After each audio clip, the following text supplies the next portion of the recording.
and at the same time their hearts are pure. So we do not want to make that pure heart becomes filthy. So it is an amana to keep it clean. Allah gave you a child and it is pure, then you cannot dirty it. So that means you are not keeping the amana. The same thing as the teachers who guide the children, also the same thing. They have to teach the children the proper manners and adab so that they will remain pure. And then we talk about the discipline regarding eating and drinking. About the adab. Food should be eaten with the right hand, mentioning Bismillah at least. Should be taken from the side of the dish which is the nearest. Should not be taken before other people eat. Let other people start first in the sahan. And someone who is eating should not be stared at. Now, and also hands should not be wiped with clothes. Food should be chewed well and not hastily. Rice or bread without gravy should sometimes be eaten. The harms of overeating, you should teach our children what are the harms of it. The rewards of little food, ask them, teach them. And the education of children. Then we talk about also, they should learn the Quran. But before that, Imam Ghazali also said, I teach them to love to wear white clothes, not colorful clothes. Teach them to use white clothes, not colorful clothes, and also clothes that has drawing. Teach them like that. Understand? Not wearing Batman, Superman, Spider-Man uniform. No, teach them to wear white clothes. That's how it is. And then tell them, usually the one that likes to wear colorful clothes, Imam Ghazali said, and also the chonting clothes, usually the ladies to do that. Not in general, not thinking of everyone. Because sometimes they are, in this zaman especially, when they go out, they like to show off. And wants their beauty to be seen by people, which is not right. And then teach them that also. And also teach them not to wear clothes that will have pride in yourself, like too fancy clothes, too beautiful clothes. Especially when coming to wedding and sebagainya. Nothing wrong to come to wedding with white jubah or white clothes, nothing wrong. Is there anything wrong? Okay. Am I right? There's nothing wrong with that. So, but subhanallah, when you go to wedding, then everyone's wearing all types of colors. You name the color and you will find one. Especially ladies, where people, the eyes will start to look at the ladies and so on. And then if you take for granted on your children and do not teach all these things, and also to teach them to have a clean heart, and also to teach them not to mix with everything that they hear. You have to take care of their ears also, from listening to unpleasant things or things that doesn't benefit their children. Because why? If you take for granted of all these things, and then what happens is that when they grow up, their akhlaq will be very bad. Their akhlaq will be very bad, and fear that they might have envy and hasad inside their heart when they grow up. Or for example, mixed with thieves or robbers, they will take that sifat inside them. So have to be careful. Or laughing loudly, all these things. Then they should learn the Holy Quran, as what we said last week. The Holy Quran and the Hadith of the Prophet sallallahu alaihi wasallam, and the stories, biographies of the prophets, the saints, and ulama. Why is that so? So that we want to plant that love inside their hearts. the beginning of their lives. Because it will be disastrous for them afterward, as soft hearts get both good and bad impression in the early years. Then La ilaha illallah subhanahu wa ta'ala. What other things we should teach our children? Don't let them to sleep during the daytime too much. What's the reason? Because they will sleep very late at night, and then it is difficult for you to wake them up for subuh, for prayers. Because sleeping late, the main reason that a person cannot wake up subuh. And then also doing sinful acts also is another reason also for not waking up for tahajjud and subuh.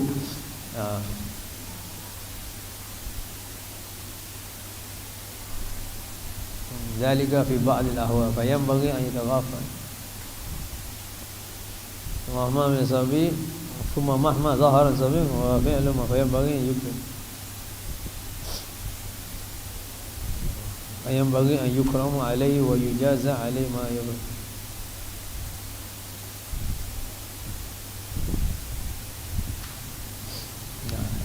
وإن إظهار ذلك and then if you want to punish them, for example, if they make a mistake, do it secretly, do not in front of everyone, because they also have marwah. Do it secretly. Or do not beat them or slap them on the face, on the body. It is haram to do that. Understand? As a father, mother, you cannot slap your child or beat on the chest area or stomach or below the stomach. It is very dangerous to do that and haram to do that. You want to punish them or teach them, educate them, do it secretly. Talk to them and then educate them.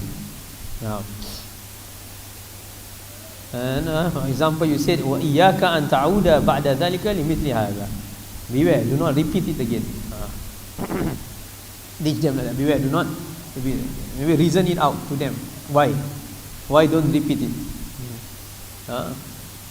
Because tell them, because why? Look, if you repeat this kind of behavior again, when people look at you, people will dislike you. People will hate you. You cannot have this kind of attitude, a personality until you grow up. People will dislike you. Behave. You have to behave. You have to teach children like that. And do not too much of Malay call it membebil to your child. They will get tired. You will keep repeating. Oh, you have done a mistake. Another 30 seconds, you have done a mistake. Another 10 seconds. Why you do that? Sometimes you keep on repeating it. They have done that already. You keep on asking why you do that. They have already done the mistake. Now what you should do, you should rectify it. Not asking them over and over again why you do that. You will make them angry. Like for example, for us also, we are adults. When we do a mistake, if a person asks, why do you do that? Keep on asking, why do you do that? We also will get annoyed. Now I made a mistake, I'm so sorry, still fast, astaghfirullah. I'm not going to do it again. So same thing when you talk to your child also, do not keep on saying talk and talk. Solve the matter. Understand? Be someone who likes to solve matters, not repetition of the same thing you speak over and over again. And then if you do that, for example, if you keep on membebil, talk and talk, at the end they doesn't love you anymore. They will withdraw themselves from you. They will withdraw themselves from you.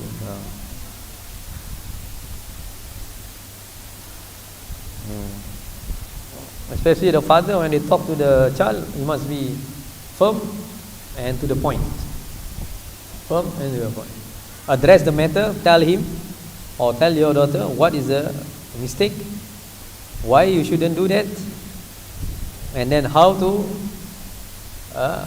preserve yourself from doing it again, and do not do it again in the future, because this. Don't do it because this is the punishment, this is the thing, these are the consequences, and so on and so forth. Can understand this? This is how how to educate the child.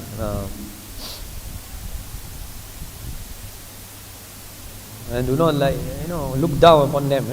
For example, saying that you anak tak guna, you don't worth even 1 cent also, and so on. So don't use all these kind of words. You are anak derhaka. You don't taat to me and so. No, never do that. Don't say all the bad words, all the bad things. It's not pleasant. It will affect you, affect your child, and affect all the keturunan in the future. Say the good things. Say the good things. That's how it is. Because some people, Allah, when they are angry, a lot of bad things they will start to talk about. Then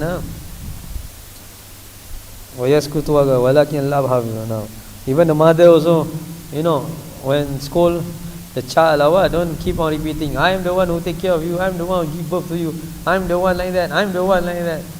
You forget, is it? I have done this to you, I have done this for you. No, don't do that. Your child will withdraw himself from you. Or the child will hate it. And it doesn't develop the child into a good child by doing that. Understand? It doesn't develop like that. And then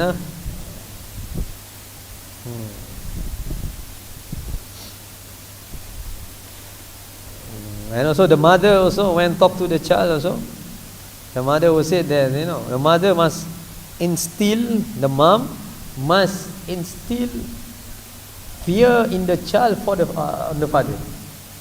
That means when the child hear the father's name, the child will be fearful of him. Not the other way around like today. The mother also raise their voice, fight with the father in front of the child, to the extent that the child got no fear of the father at all. Then you become a very bad mother and a bad wife. To do that, because why? You are teaching your child not to have respect to the father. And then when your husband tell you of the father of the child, you say, you also the same, you also the same. Then it will never end. Then it will impact on the child. It will impact on the child. A lot of child are impacted because of parents fighting. Because of parents fighting, or because of the method that the father did to the son or the daughter, or the other way around. In the past, father just look only, no need to talk, no need to talk, just look when he's there. The child will just keep quiet. The child will just keep quiet. Now you look, the father look at the child look back.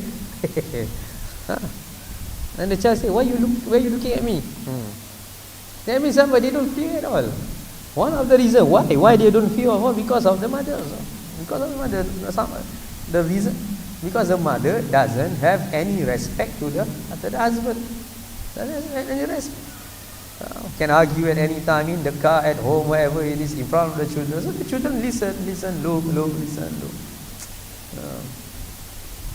Whereas the proper way is that wa yanbaghi lil an tukhawwifahu bil ab. The mother should fear the child with the presence of the father. La ilaha illallah. Tak ada lagi. Maybe there is lah, but not much lah. Allahu a'lam. Allahu a'lam bisawab. This is the and then Imam Ghazali said here about sleeping during the daytime. One of the reason why don't sleep during the daytime, that just now mentioned, because here that they might sleep very late at night, and also sleeping too much during the daytime will inherit laziness. But do not stop your child from sleeping at night. Now, it is good, the best of course, 9 o'clock, 9:30 after Salat Isha, sleep. That will be the best. 5 o'clock, wake up already. It will be enough. 9 to 5 for a child, enough, insyaAllah. Teach them to read Salat Tahajjud and so on. Do not let your child to sleep on a very comfortable mattress, because it will weaken the limbs. It will weaken it. Then فلا يصبر وينبغي أن يمنع من كل ما يفعل في الخفية.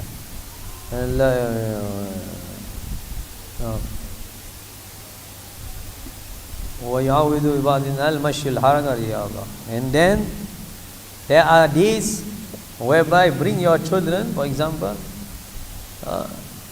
for some activities, sports activities like cycling, brisk walking, so that they will not be lazy. Understand? They will not be lazy.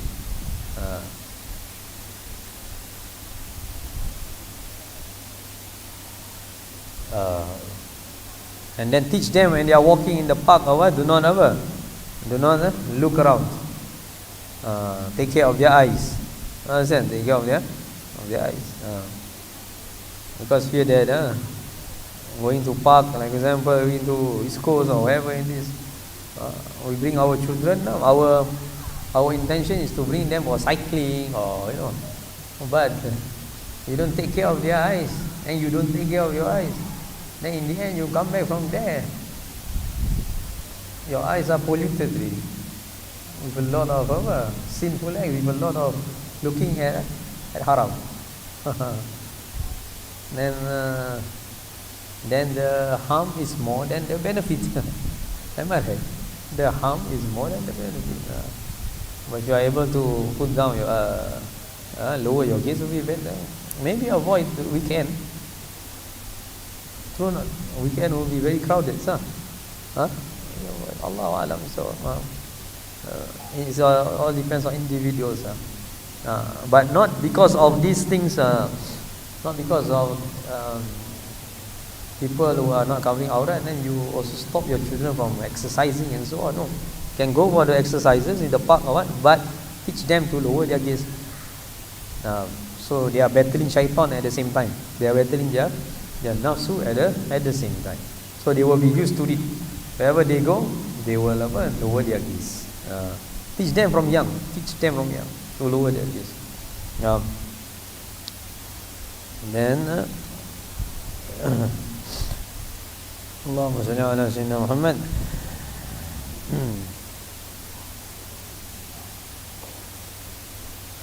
Teach them to gift also. To gift. Teach them to gift. Not to take, but to gift.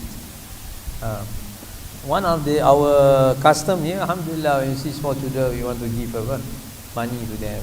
Good, yeah. Then that's good. Like for example, we see baby, we want to give that, yeah. Or 5-year-old child, 6-year-old, give $10 or $20. Okay.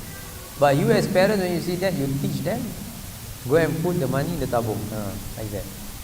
When you get, you give back. When you get something, syukur to Allah, then you give back to those who need. So they will grow up in that perspective, in that manner, whereby they will love to contribute, and it helps in getting rid of the greed inside their heart, because this dunya is full of greed. Am I right? Full of greed. New handphone coming up, for example, people queue up from the night before. Ajib, you cannot wait for the next day, but they never can sleep over. Just for phone only. La ilaha illallah. Subhanallah. That's how great. And la ilaha illallah. Subhanallah.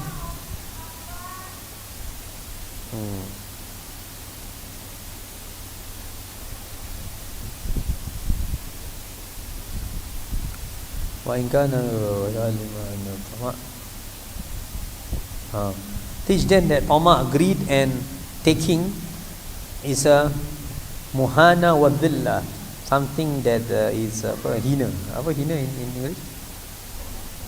Taking from people is something that is looked down upon, insulting to you, insulting to yourself.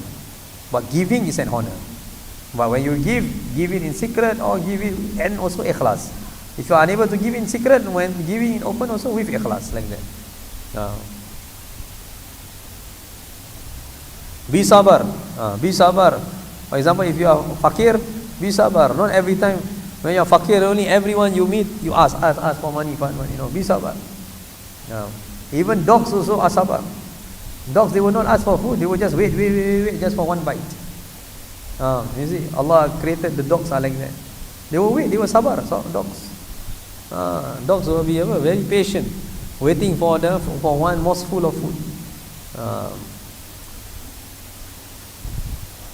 And then teach them to dislike gold and silver. Teach them that. So that they will be zuhud, they will not be tamak to buy all these expensive things, gold, silver, and so on.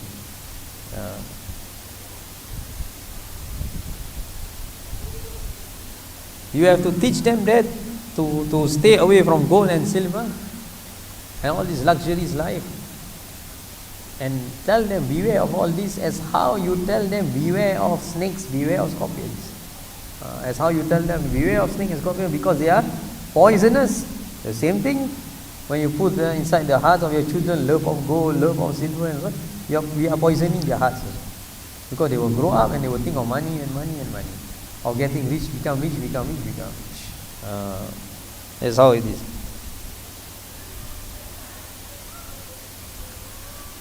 Imam Ghazali said the harms of loving gold and silver, and at the same time greed on it. You person have greed on it. It is more harmful. It is more harmful than the harmful effects of poison inside the child. It's more harmful. La ilaha illallah. To that extent. Whereas this thing, it is not the effect not upon the children, upon those who are, upon the adults also. The adults also the same thing. If they love gold and silver so much, it becomes poisonous. Everything they want to be gold. They want gold color. It's poisonous. Then you will break the hearts of the poor people. The poor people are unable to afford it. Poor people are unable to even find one mouthful of food, and your plates, your spoon, fork and spoon are made of gold. La ilaha illallah. How bad it is. That is very, very wrong to do that. Now then, this is from the book. You see, there's a lot of paragraph they omitted. A lot from the original text. Now they should be taught not to spit before others. They should be taught not to spit before others, because it's a bad akhlaq. How can you spit before others? Not to clean their nostril before others, not to yawn before others. If, for example, need it, then use tissue, or not to yawn. If you want to yawn, close your mouth and cover it with your left hand. Cover it with your left hand. Because a person who yawn and open his mouth and doesn't cover with your left hand, shaitan will go inside him. Shaitan will go inside. And recite A'udhu Billahi Minash Shaitanir Rajim. And then this one usually a lot of parents, they will teach their children to sit with others in a good manner. We don't let our kids, their legs, they put front their legs. That is the adab. Not to turn his back to anyone. Like in the majlis, everyone is facing here. He's the only one facing there. Not to sit placing one leg on another.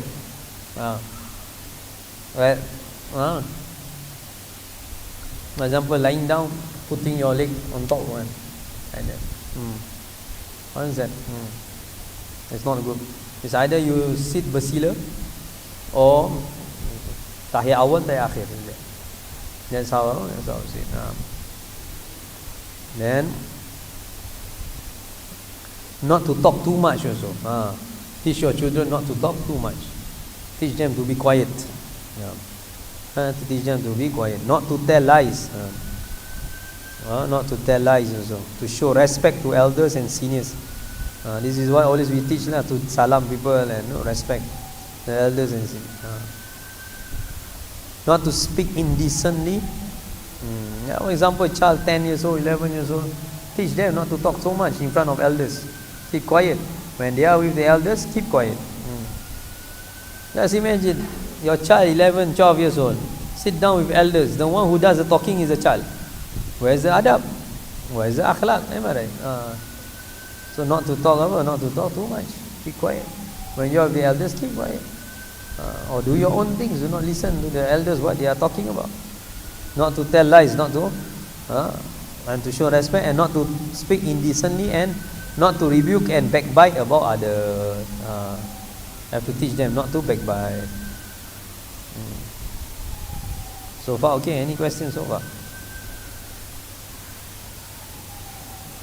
ولا يضع رجلا على رجل لا يضع كفه ولا يضع كفه على تحت ذقني. Do not sit like that. Don't sit like that. Teach them not to sit. How they sit like that? It's all a lazy ways of sitting down. Sit upright. Sit upright. Usually students when they are tired, they will right. Next teacher tak datang one free period. Lepak. See like that. Not to do that. Your teacher is absent, then make use of that period, 30 minutes, to revise your work or to do some assessment and so on. Teach them like that.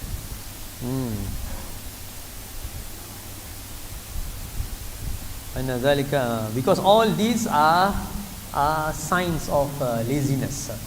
All these are signs of laziness. وَلَا يَتَمِي رَأْسَهُ بِالسَّعِيدِ. Like just now I said, this is a sign of laziness.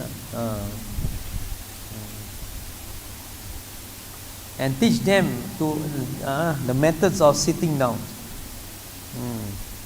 Teach them methods of sitting down. How to sit down properly. Teach them. Wa yumna kathratul kalam.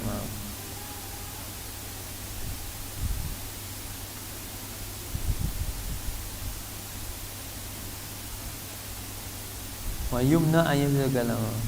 And also teach them not to start talking. Don't start conversation. Keep quiet. Will be better. And also teach them to answer what you need.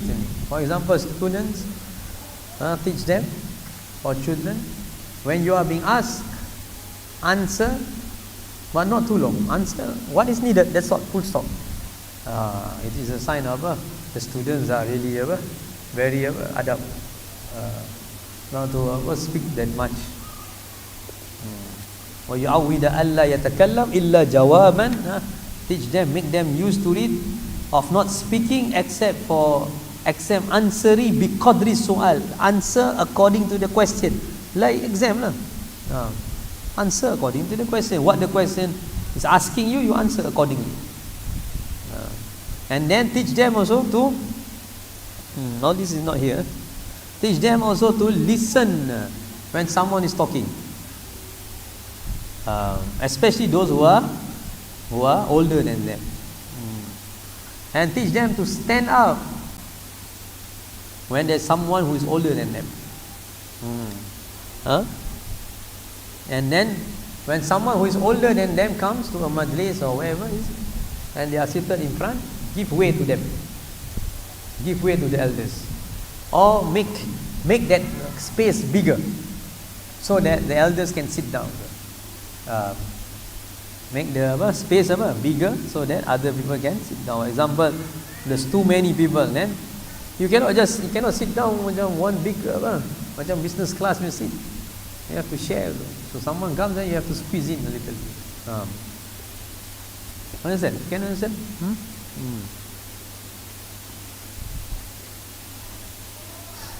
MashaAllah. It's very, very, very, very detailed.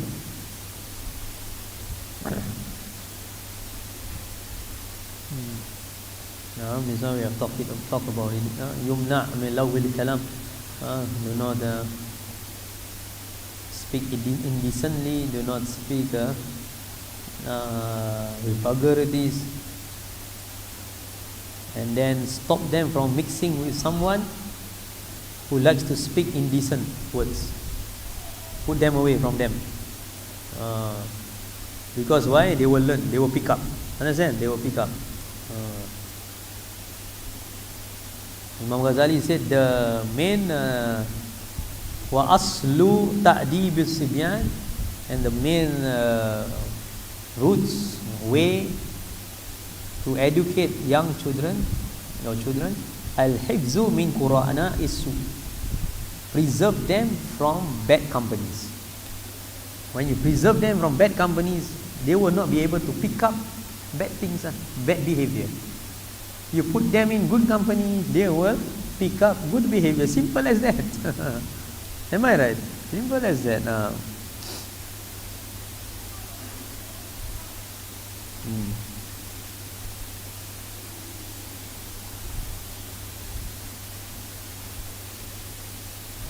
And then when the muallim, when the teacher, they educate the students also, the child, prevent from like shouting and shouting, like getting angry, shout and shout. Not like that. Don't shout. Don't shout at your child. Or you as a teacher, don't shout at your students.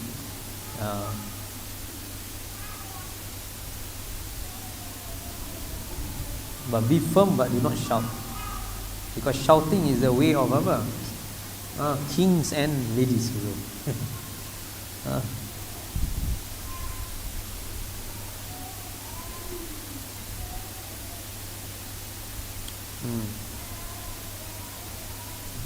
وَيَنْبَغِي أَنْ يُؤْذَنْ لَهُ بَعْدَ الْفَرَاغِ. And also after they have finished their school, let them have their sports, have their moment that they want to play for a while. Nothing wrong with them. Let them. Because why? They have to let it out. Like after 6 hours of school, 8 hours of school, they want to play some sports or what, but healthy sports. Let them. It's okay, nothing wrong. That's good actually. Not like some parents, after school also tuition again. After tuition revise. After Maghrib homework. Inna lillahi inna ilaihi raji'un. Cannot, you zalim the child like that. There are timing whereby like, after example Asar, you want cycling, he wants to play football, let him. Get it out, He will be healthy, the brain will be healthy. Understand? He will not be stuck, just stuck dengan homework like that. It's not like that.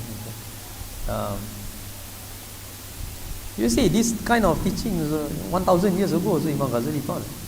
Not only the modern way. Some people say the traditional is like every time study. No, there is playing also. But of course, playing not to play sports to the extent that fighting and using bad words. No, of course not. Of course not like that. And also make sure that when they play sports, they don't get too tired also. This is so important. Not too tired. After school, you give them play sport, too tired. Then what happened? Cannot study. Just light one. Enjoyable one, light one. You could put them in a very big field, for example, 11 aside. Then done already. Come back pingsan. Inside the car or inside MRT, you will go back pingsan. Stay in, for example, Yunus. Pingsan, wake up, Changi Airport, Pasir Ris. Have to take the train back. La ilaha illallah. That's how it is. بحيث لا يتعب في اللعب فإن منع الصبي من اللعب. If you stop them from playing, it will make and stop them from playing and also from studying. Then it will make the heart dead also. And also it will nullify his intelligence. Understand? There must be activities, outdoor activities. The worst is that nowadays if you lock up the children like at home with only computer games, then another problem. There will be another harmful effect on computer games or handphone games, that they will become very hot-tempered, unable to control their emotions and so on.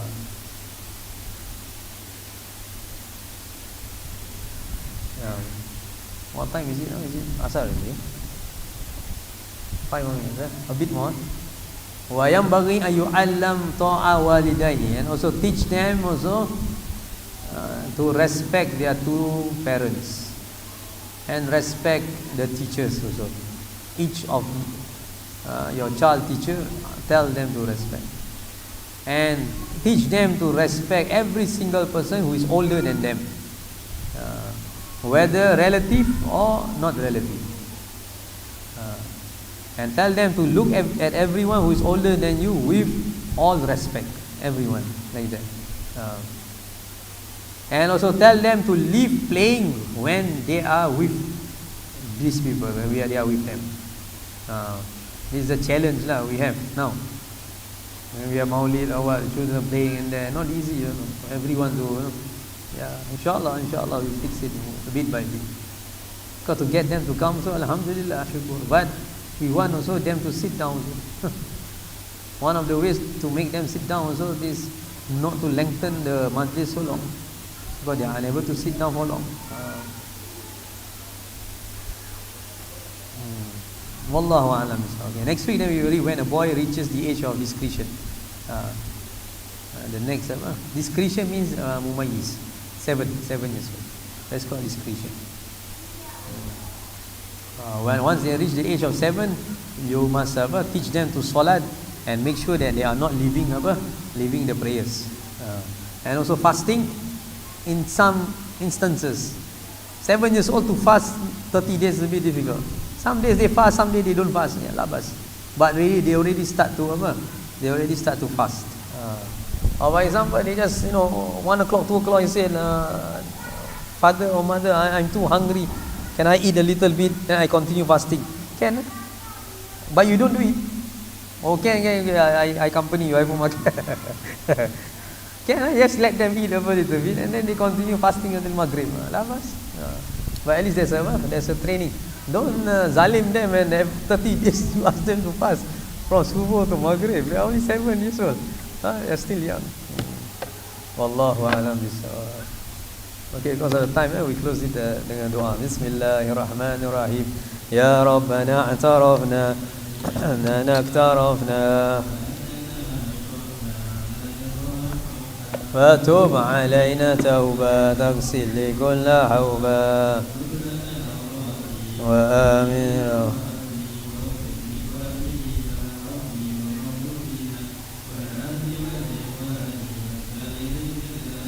وكل ذي محبة أو جيرتنا آمين ربي فاسمع فضلا وجه لا باكتساب من بالمصطفى رسولي نحظى بك بالمصطفى رسولنا صلى وسلم وآلنا.